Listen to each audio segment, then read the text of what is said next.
land. I want to know which way Nigeria is heading to.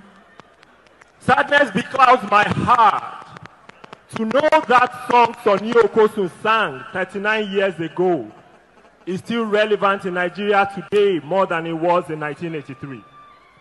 Poverty has become a stakeholder in the country. Hunger is the breadwinner in many families. Fuel scarcity is now a citizen of Nigeria. Lecturers on strike endlessly. Health workers languish in embassies looking for greener pasture. The salary of workers remains a punishment for their hard work. The reward of teachers is still in heaven. The dream of an average Nigerian today is to leave Nigeria for any country except Nigeria. We thought we had seen it all, and we thought we had seen the worst until we saw Nigerians gather at Ukrainian embassies on their knees, begging the ambassador to let them travel to fight for Ukraine for the sake of fleeing Nigeria. I believe our founding fathers are turning in their graves. Compatriots, how did we get here? How did we acquire this rickety leadership afflicted with myopia? How did we arrive at this point of emptiness where prosperity is annihilated from our land? We bleed our country for ethnicity, banish humanity to the grazing field where a cow is equal to man. How did we climb this height of impunity from where vultures in high places feed on the flesh of the poor? It all began with a wrong choice we made, of a man with a promise of change when he himself is immune to change. We forgot no man can give what he does not have. That kindness is inborn. Compassion comes from a heart of gold, and entrepreneurship is not for the narrow-minded. It's wind of change. Blew food away from the table of the masses. Washed smile away from the faces of Nigerians. Tumbled our economy into oblivion and buried Naira in a casket of shame. But who are we to complain of a cold man giving cold shoulder to his people, believing prosperity is not their priority when we made a choice of a ruler, not a leader? And since the enthronement of Bashorun Gaa, we have shed mournful tears, longing for a leader, not a ruler, who will bring back the days of glory when our national anthem was a prayer. Each verse crafted a master key that unlocked doors in days of uncertainty.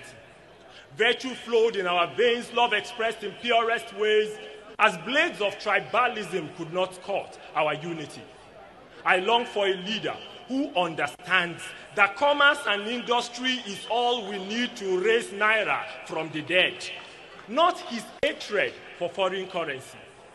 A leader who holds the gavel of justice in one hand, the scale of equity in the other, and a living conscience that will not allow him tilt the scale in favor of his clan.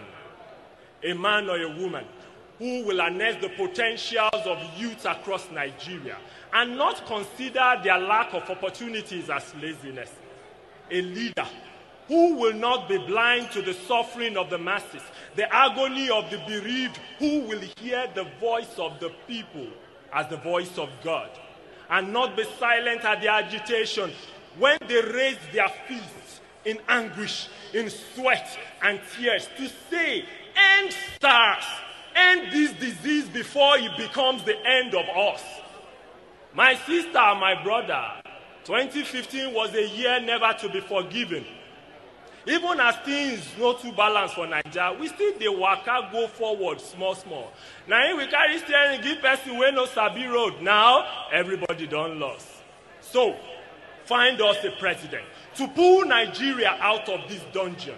A president flowing with milk of kindness, who will feel the pulse of the people, listen to the beat of their heart, and hear their groan behind sealed lips. Find my beloved country a leader who has raised men and women from dust to glory, who has mastered economics to the letter, who built schools with passion and captained industries to the shore of fortune.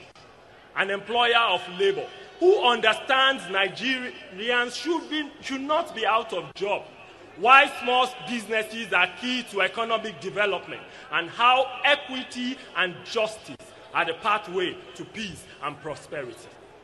Find me that man to lead our country out of insecurity and disunity into an era of nation building where we will become our brother's keeper and behold a police station, a place of refuge rather than a slaughterhouse for human rights and justice.